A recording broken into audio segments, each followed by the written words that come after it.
Agatha Christie's Poirot.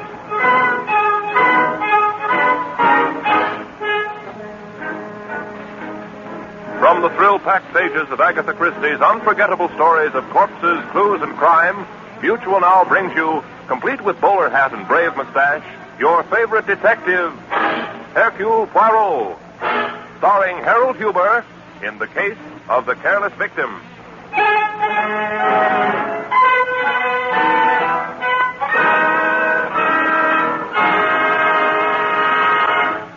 Before meeting Hercule Poirot in his first American adventure, it seems only fitting for the millions of faithful readers who have followed the little Belgian detective's career in book form to meet the famous lady who created this famous character.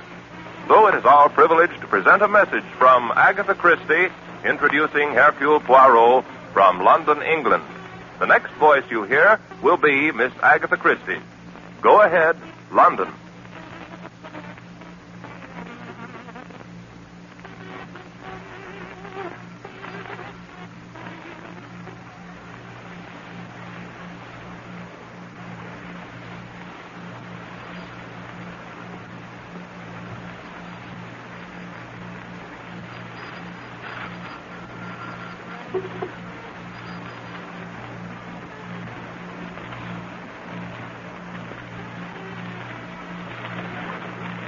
We regret that due to atmospheric conditions, we have been unable to bring you Miss Christie from London. However, we have a recording which she made earlier today and which was transmitted by shortwave to this country. We present it now. I feel that this is an occasion that would have appealed to Hercule Poirot. He would have done justice to the inauguration of this radio program, and he might even have made it seem something of an international event. However, as he is heavily engaged on an investigation about which you will hear in due course, I must, as one of his oldest friends, deputize for him. The great man has his little foibles, but really, I have the greatest affection for him, and it is a source of continuing satisfaction to me that there has been such a generous response to his appearance on my books, and I hope that his new career on the radio will make many new friends for him among a wider public. Thank you, Miss Agatha Christie. And now, Mutual presents Hercule Poirot in his first American adventure, The Case of the Careless Victim.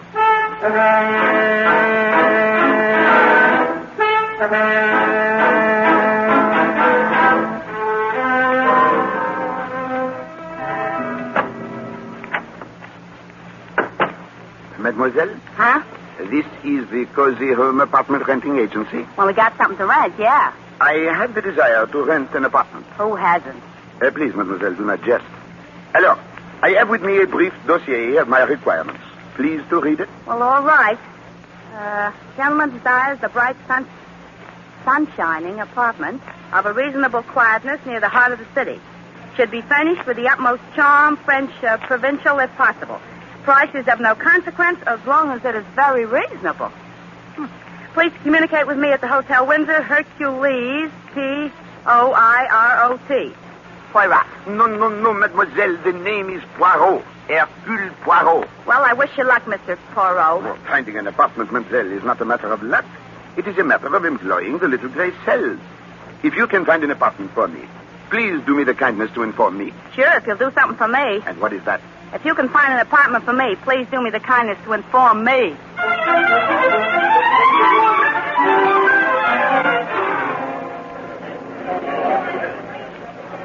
Going up. Floor, please. Number 5. You are new here, no? Yes, I only came on yesterday. You're Mr. Poirot, aren't you? Poirot. Oh, Poirot. One of the boys pointed you out. Hey, sir. Fifth floor.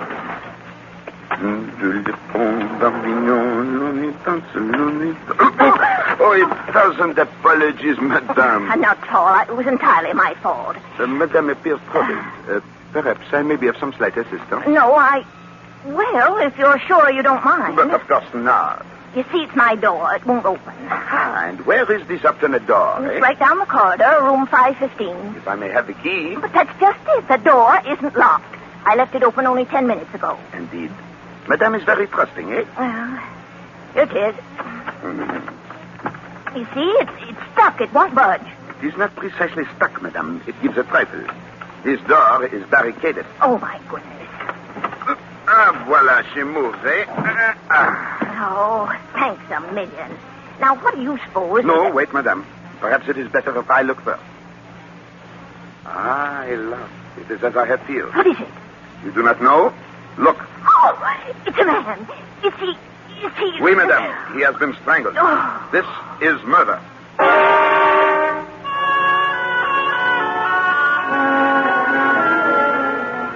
Zit alors, I must compliment you, madame.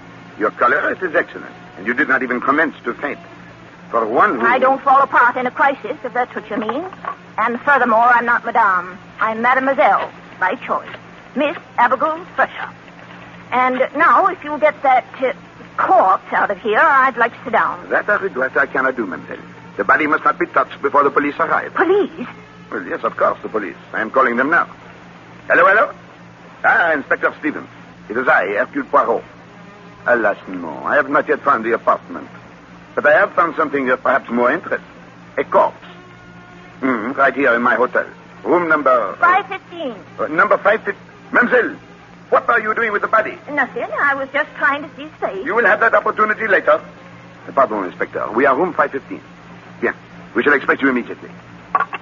Eh bien, Miss Fresher, now that you have observed the face of this unfortunate one, perhaps you will be good enough to tell me who he is? I certainly will not. Who do you think you are? Mademoiselle, permit me to present myself. I am Hercule Poirot, formerly chief of the Belgian Sûreté. Well, that's what you say. Now, look, Mr. Poirot, I've read plenty of detective stories, and none of them had a detective that looked anything like you. I'll wait for the police and let them ask the question. As you desire, mademoiselle. I merely wish to point out one thing. It is you the police will question first. Me? But of course, you are the most likely suspect, no? All right. What do you want to know? First, what are you doing here in this hotel? Why, I've lived here for 10 solid years, ever since I left West Costigo, Maine. And what do you do? What is your occupation? Why, I don't have any occupation. I've got a little income, and I like it here in New York, and last few years I've been doing war work, Red Cross, and things like that. You seem a trifle vague, mademoiselle. Now, about this man. Who is he? I don't know. I never saw him before in life. Mademoiselle, I advise you to consider your answers with care. Do not forget, a man lies dead in this room. I can't help that. I don't know who he is or how he got here. I told you I was out of the room for 10 minutes. That may be, Miss Fresher, but it does not help you. This man has been dead for at least 1 hour. How do you know? If you will touch the body, you will observe it is already beginning to cool. Therefore, mademoiselle, if you left this room only 10 minutes ago, your situation is indeed grave. For this man was already dead. Oh, but I couldn't have done it. So? And why not? Because his body was lying right across the doorway. You know perfectly well I couldn't get out through this doorway and still leave a body wedged against it. Belgian surety, indeed. Very good, mademoiselle. But you could have murdered him in here, make your departure by way of this fire escape through the room overhead, and come down inside the building to this corridor where you so innocently made my acquaintance. You see, there is evidence that the fire escape has but recently been used. Now it is not so amusing, eh? I don't care. I had nothing to do with this. I know you detectives, you're out to get a suspect, and just because a man was murdered in my room... Gently, mademoiselle. All is not lost. Fortunately, you deal with Hercule Poirot, who goes one step beyond the obvious. You see, this poor man was not murdered in your room. He was killed in the room overhead. But why? Why kill him upstairs and leave him on my doorstep? That, mademoiselle, we shall discover in due course.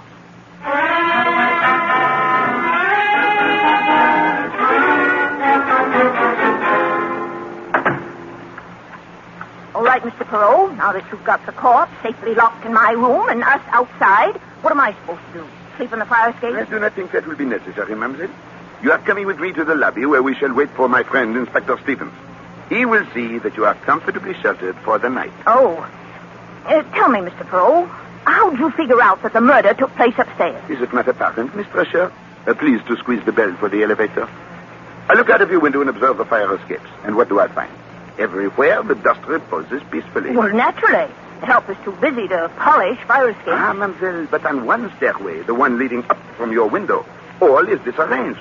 There is a broad, clear path through the dust, and it is precisely the width of a human body. And since the path extends only to the floor above, it is obvious the body has been dragged down from room 615. Also, on the garments of the dead man, on the trousers, the left elbow, and across the shoulders, there are unmistakable traces of rust. Ah, voila, the elevator. Going down. Monsieur, will you be good enough to explain why you were so long in arriving? Huh? Oh, it's this old car. Every once in a while it goes on a fritz. Comment? On the free? Out of order. Yeah, it got stuck on the ninth. You have been on the 9th floor all this time? Yeah, that's right. That is difficult to believe. Why? Because the indicator has been pointing to the basement. That indicator. As soon as anything goes wrong, it flops. I am not so sure that is true of the indicator. But unquestionably, monsieur, it is true of the too clever murder. As soon as anything goes wrong, it flops.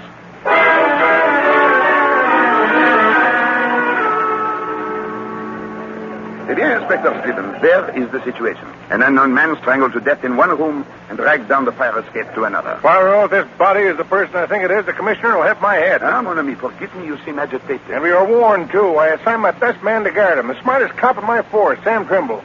Good Lord, Poirot, there'll be an international scandal. Gently, mon ami, you go too fast, even for Hercule Poirot. Who is this magnificent figure of international importance? Parrish, Jonathan Parrish. Parrish? Ah, oui, the name rings a bell. He is the big currency expert, eh? That's right. He's on his way to Europe to set up the new paper currency for the liberated countries. Checked in at the Windsor today. Was supposed to pick up some papers, dyes, and inks, and then hop a bomber tonight. The 5th floor, please.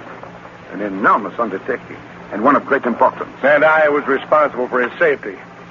He's supposed to be an eccentric sort of guy, and no photographs, no publicity. Trimble was the only man in the force who knew him at all, and Trimble failed.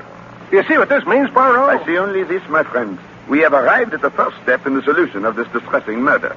For now, we know the motive. This way, Inspector. This is the room.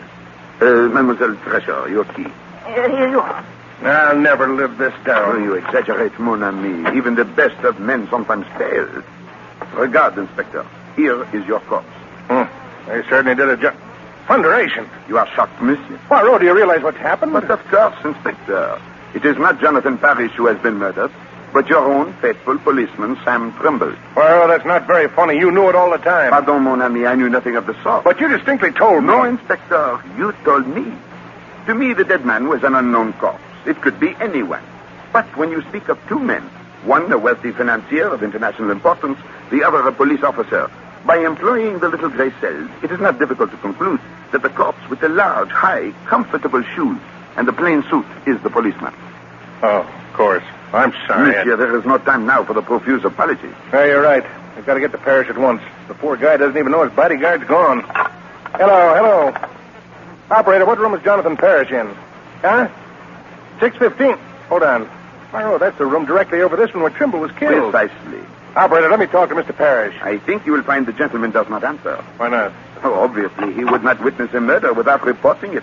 On the other hand, he too may... Good Lord, Poirot, do you think he's dead too? Well, we know he received a warning from Hillary Kent. I do not follow you, mon ami. Huh? No, I don't blame him. Hillary Kent is a criminal egomaniac. Ah, one who commits crime chiefly for the pleasure of battling the police, eh? Exactly. Well, this Hillary Kent, or somebody who calls himself Hillary Kent, is one of those guys. He pulled off a few clever jobs and got away with them. We don't know anything about him, but whoever he is, he's got to get his thrill out of every job. So he makes it a rule to warn his victim. Ah, oui. I know well the type. And Monsieur Parrish, I take it, has received such a warning. Right.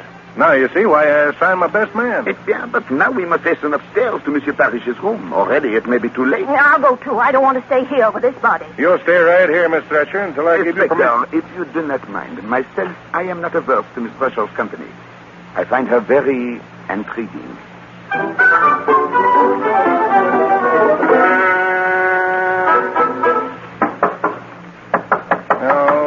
No answer. But naturally, you did not expect the murderer to sit down and wait for us. You will have to employ the pass key. Remember, Miss Thresher, you're not to touch anything. It's perfectly all right. I'm wearing gloves. The inspector is thinking of fingerprints. Well, I do not think he will find any. Monsieur Kent, or whoever the killer may be, he's too clever to leave any such traces. Well, maybe. But I want to be sure we don't lose even the tiniest clue. An excellent approach, mon ami. There are many interesting things we may learn here about Monsieur Parrish. He certainly gets around a lot. Oui, the labels on his luggage are from the four corners of the earth. Miss Thrasher, I said you're not to touch anything. Oh, for goodness sake, it's only a book. Books may be of great significance. Ah, oui. This one, for example. It is no ordinary book. It is a stamp album of great value. Some of these stamps are almost without price. Very interesting. This Guatemala blue. Put up your hands, all of you. Thunderation. Don't move. I said don't move. Have no fear, monsieur. I will not dispute the authority of your gun. Mister, you can't get away with this. Put your gun down and talk fast. Who the devil are you? But obviously, Inspector, this is the man we seek. Monsieur Jonathan Parrish. That's just who I am. All right, speak up. Which one of you is Hillary Kent? Hillary Kent? Yes. Well, now, wait a minute, Mr. Parrish. You've got this all wrong. I'm Inspector Stevens, Homicide Squad, and this is Hercule Poirot, the famous Belgian detective. So you say. You don't look like policemen to me, particularly that little squirt with a silly mustache. Eh? You stay right where you are till I check on you.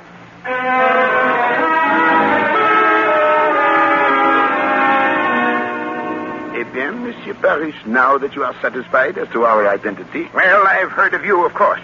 You're supposed to be the greatest French detective in the world. Oh, always people say that about me, monsieur, but it is not entirely true. I am not French. I am Belgian.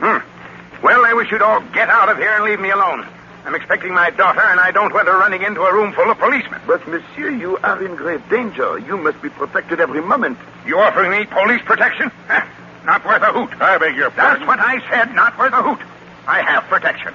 Some detective they assigned to me. Where is he? He is dead. What? He was murdered in this very room while protecting you. Therefore, if you do not object too violently, I shall undertake to protect you until you step aboard your airplane. All right, stay. I don't know how long it'll be. I'm just waiting for one little parcel to be delivered. Then I'm off. Monsieur is taking with him much equipment? Yes, quite a load. I've already sent most of it off to the airport. Ah, bon. That is good. Miss, don't eat that chocolate. It may be poison. Oh, nonsense. This candy isn't poisoned. I wouldn't be too sure. That box of candy supposedly came from my daughter, Laura. It was delivered a little while ago. But you suspect she did not send it? Well, she's supposed to come here in person. Should be here now, in fact. So why should she send it? You are very shrewd, mon ami. Oh, excuse me. Wait a minute, Johnny. Come back here. What'd you want? Nothing. I just wanted to see if Mr. Parrish got his extra laundry box okay. Yes, I received it. Okay. Excuse me. I picked up a few more things to take along, special dyes and inks. They'll just about fill up that laundry box. Excuse me, I've got to go to the bedroom and finish that. Crusty old bird, isn't he? How would you be if you knew somebody was out to kill you? No wonder he's jittery. Ah, he is irritable and nervous. That perhaps explains it. Explains what? Why he wears upon his feet that unique pair of socks. One of which is green and the other brown. All right, if the man wants to be eccentric, let him be. I've still got a murderer to catch. Do you want to come along? No, Inspector. I have attached myself to Monsieur Parrish, and I propose to see that... Come in. Inspector, one of the men found this on the sidewalk outside the hotel. Thought you might want to take a look at it before turning it into the lost and found. Okay, Brady, thanks. Lady's purse. Usual assortment of stuff. Cosmetics, perfume, change, keys. You make anything of it, Poirot? Oh, sacre bleu. What is it? These initials, LP. Monsieur Parrish. Eh? What did you say was the name of your charming daughter? Laura. Oh, Lord. L.P. Laura Parrish. Poirot, where are you going? I have a little idea. Mademoiselle Fresher, please to accompany me. How about Mr. Parrish? You were so attached to him. I have become momentarily detached. I leave him in your care, Inspector. Protect him with the apple of your eye.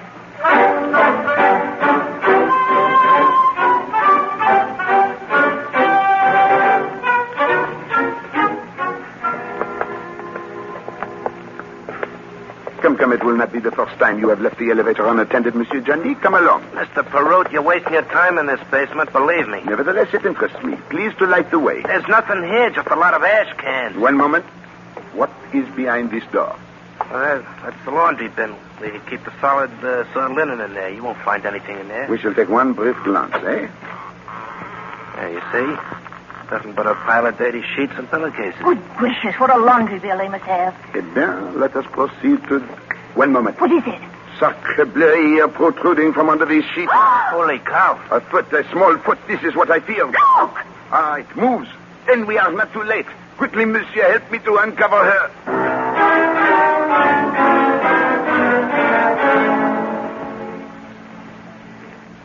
That's all I know, Mr. Poirot. I was walking along the street toward the hotel.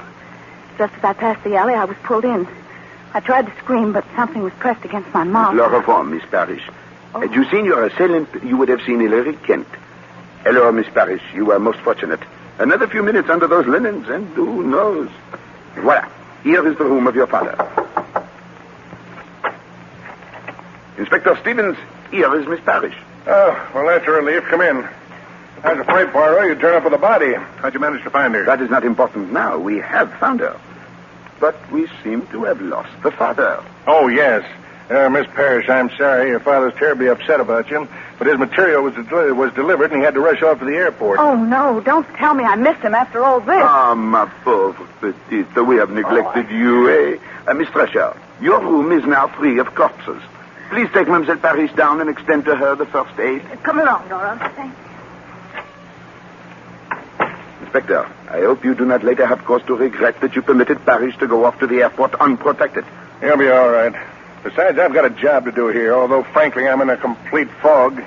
I can't make head or tail of the whole business. No, Stephen. The head and the tail we have. What? Yes, it is merely a fragment of the middle that we still lack. Well, who is it?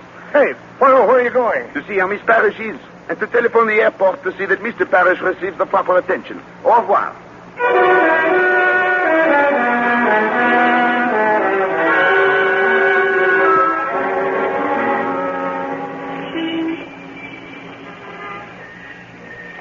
Mr. Poirot, where are you taking me now?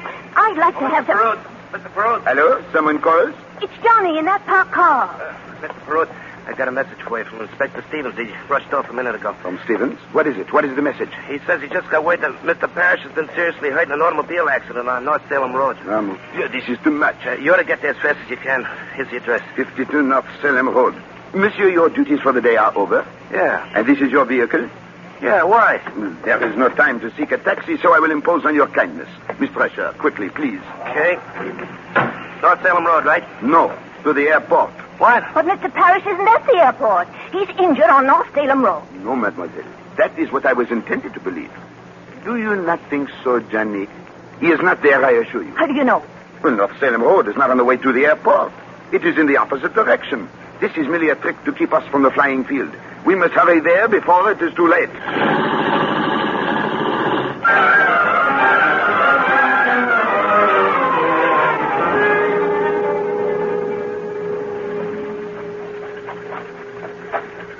Well, the airplane is still there, but I don't see anything amiss. Voila, over there. Parrish, as large as life. Yep, it's him all right. Come along, please. Both of you. Monsieur Parrish. Monsieur Poirot, my daughter, is she? She is at the hotel, Monsieur Reston. She has had a small misadventure, but she is entirely safe. Oh, thank heavens. You are relieved, eh? Am I? I don't think I'd have gotten on that plane if you hadn't found her. Fortunately, I didn't have to. They've been delayed a little. Poirot. Inspector Stevens, I knew you would not walk into the trap. Yeah, but as usual, you beat me to it. I was halfway out to North Salem Road before I realized what was cooking. Eh bien, here is Mr. Parrish safe and sound, eh? I suggest the bomber be inspected with great care. There may be sabotage. Good idea. Also, have all the doors of this building guarded. Mr. Poirot, do I have to hang around here? But of course, Johnny. We may require you for our return trip. Oh, Monsieur Parrish, here is your pilot who approaches. Oh, we're ready now, Mr. Parrish. Yes, thank you. Oh, Captain, here comes my luggage. Will you see that it gets aboard? All right, sir. And be especially careful of that wooden crate. Well, goodbye, Inspector. I must admit you've been extremely helpful, and I'm much obliged. Not at all. Goodbye and happy landing. Thresher? Goodbye, sir. Sure, Poirot, it's been a privilege to know you. I'm only sorry I couldn't remain to see you break the case. But you have, Monsieur. I beg your pardon? The case, it is broken. Inspector, meet Hilary Kent, the gentleman to whom you have just wished bon voyage. Hilary Kent. You're a mad, Poirot. Good gracious, I thought he was Parrish. And that wooden crate, which I have waited so long to see, it is not to be moved, Inspector. Why not? Because, mon ami, it contains the body of Jonathan Parrish.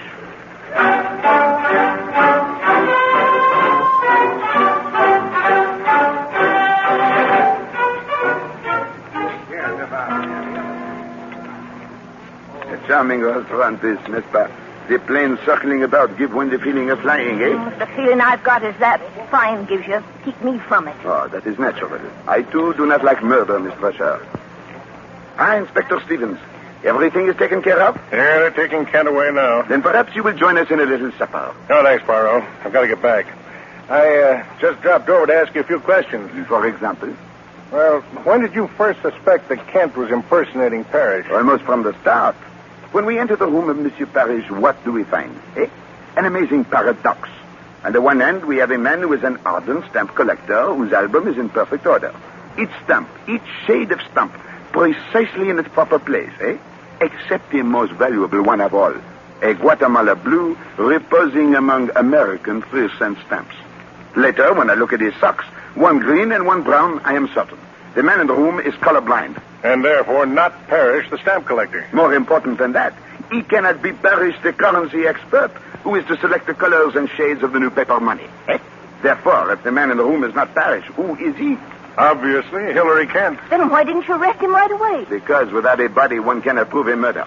And I felt sure Monsieur Kent would lead me to the body. Then you weren't guarding him, you were watching him. Precisely. Well, you weren't so smart. When you let him out of your sight, he might have gotten away in the plane. Not at all.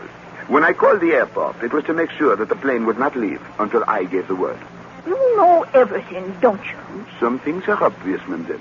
We can suppose Hillary Kent discovers the nature of the mission Monsieur Parrish is engaged in. Ah, what a magnificent opportunity for a swindle, Perhaps the greatest in history. To remove Jonathan Parrish, fly to Europe as Parrish, deliver the papers, the formulas, the dies to the proper authorities, and then, at the moment juste, counterfeit a new currency and reap a huge fortune. Jumping codfish. The man must be mad. Perhaps, mademoiselle, but he is also a genius, He learns that Parrish is at the Hotel Windsor in room 615. He knocks on the door. Parrish admits him and is at once strangled to death, But the body, that must be disposed of, where no one will find it. There is but one thing to do. Take the body to Europe in the very packing case which stands in the room. Then you just guessed where the body was. No, Inspector. There was proof in the room. You remember the second laundry box which Hillary Kent asked for?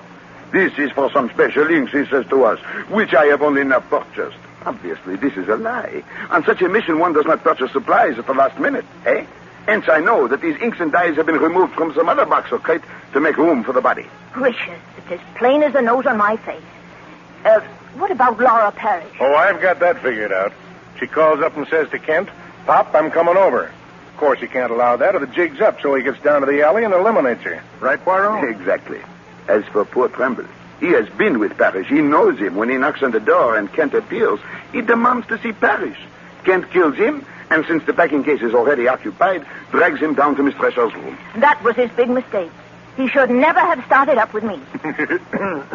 Excuse me for a minute. I think that's the morgue wagon pulling in. Mademoiselle, may I ask you a question of a personal nature? Fire away. Mademoiselle Abby, you are not now engaged in a business enterprise, No.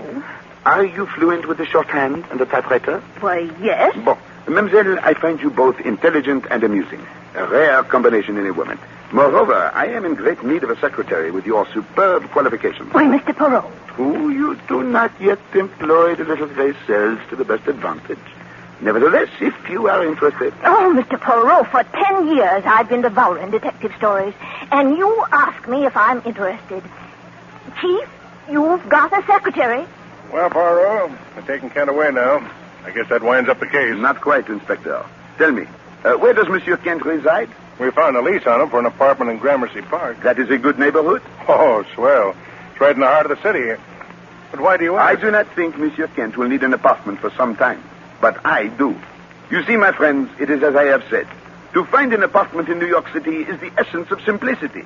One has only to solve 2 murders.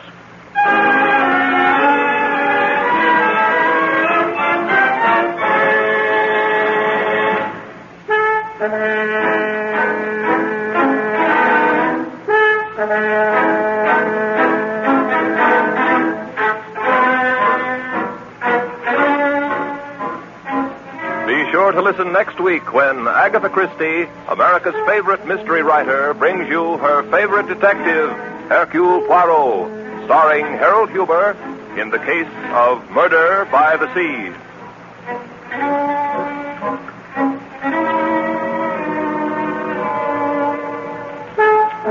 Agatha Christie's Poirot is directed by Carl Eastman.